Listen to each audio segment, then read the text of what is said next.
Welcome to The Standard in Vancouver. I'm Randall Mark. Tonight, the question about who was really behind the events of 9/11 continues to mount. The controversy around the events of 9/11 continues to gather steam. Although immediately dismissed by some, there are legitimate questions that have never quite been answered. Joining me to discuss some of these questions is Richard Gage. He's the founder of Architects and Engineers for 9/11Truth. Welcome to the show. Thanks. It's great to be here. Got lots of show and tell here. We'll get into that in a little bit. We've got lots of time to really get into the issues. But let's start with this. You're an architect, and how did you first get involved in trying to challenge the traditional idea of what happened at 9/11? How did you first get interested in this? Well, first of all, I've been an architect for 20 years, worked on numerous different types of buildings, including steel-framed, fireproofed buildings. I was on my way to a construction site observation, and I heard on the radio 2 years ago the disturbing conclusions of a rather reluctant 9/11 researcher, David Ray Griffin. Okay.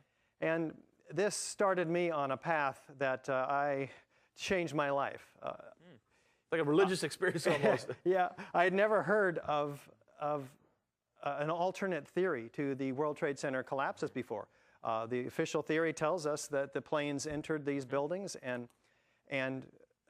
shortly thereafter, due to fire, the structure was weakened and the building collapsed in a gravitational collapse down to the ground. Well, that's not what Dr. Griffin was talking about. He quoted 118 firefighters, for instance, who were talking about sounds of explosions, flashes of light, explosions visible around the buildings. On the bottom.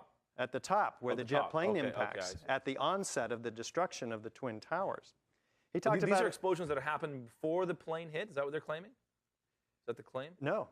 Although there are there's some evidence to actually support that as well. Oh, okay. We stick with the main event of the collapse of these buildings.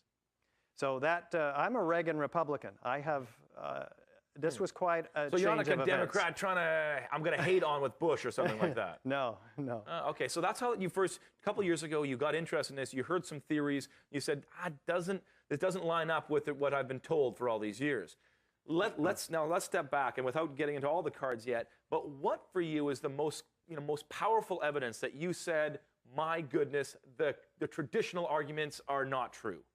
What was the most convincing one? It adds up. I would have to say it's the tons of molten metal, though, found by the ironworkers, the first responders, flowing like lava, they said, in the basements of all three World Trade Center towers. The number 7, Tower 7, is that the one you were? Yeah, the one that hardly anybody knows about because it hasn't received any play on the media. 47-story skyscraper collapses in about 6.5 seconds into its own footprint.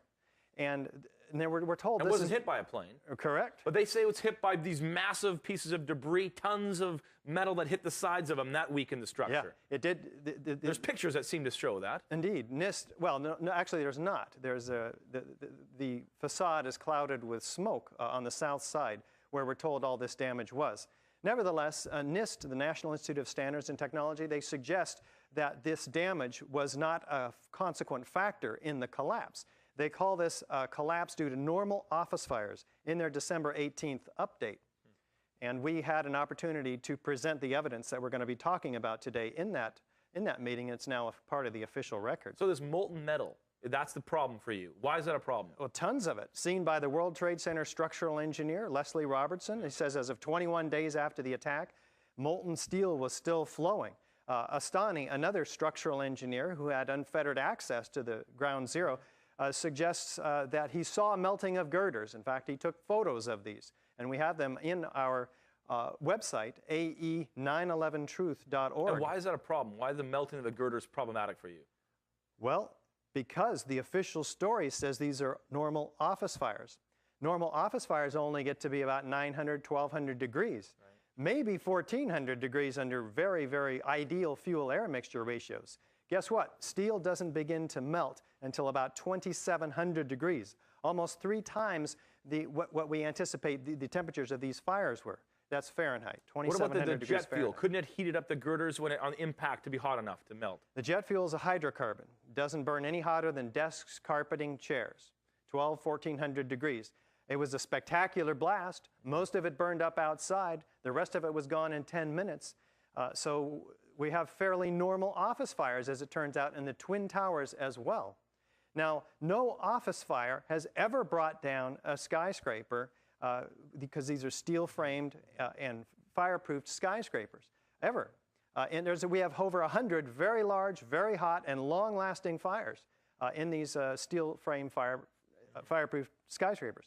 So all of a sudden, the three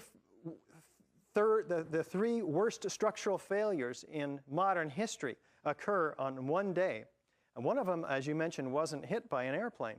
So what, I mean, okay, let's stop for a second here. You're claiming, obviously, you're doubting what's going on. You're saying that they can't be hot enough to melt steel. Something else melted it. You're just, asking these questions as an architect. You think, who did this then? Well, we'll get to that. Okay. Because I'm very curious about that. Because where did the molten metal come from? Dr. Stephen Jones, a physicist formerly from Brigham Young University, analyzes the molten metal, a 40-pound chunk sent to him. He finds that it has aluminum, iron. It's not steel because it has very little chromium. So we're not talking about melted structural steel. We're talking about molten iron, which is the byproduct of thermate. Of what? Thermate. Thermite. There's thermite and there's thermate. Thermate is with added sulfur, lowers the melting temperature of steel. Sorry. It's okay. The point is that he finds the chemical evidence of thermate, iron, aluminum, sulfur, and manganese and potassium, and fluorine as well, in the ends of the beams, which the first responders and iron workers said were dripping with molten steel. He finds the evidence of this thermite cutter charge used by the military. Okay, cutter charge. Now you're talking about something that's man-made. Let's get back to that right after this break. Possible man-made cutter charges, World Trade Center? We'll see right after this break.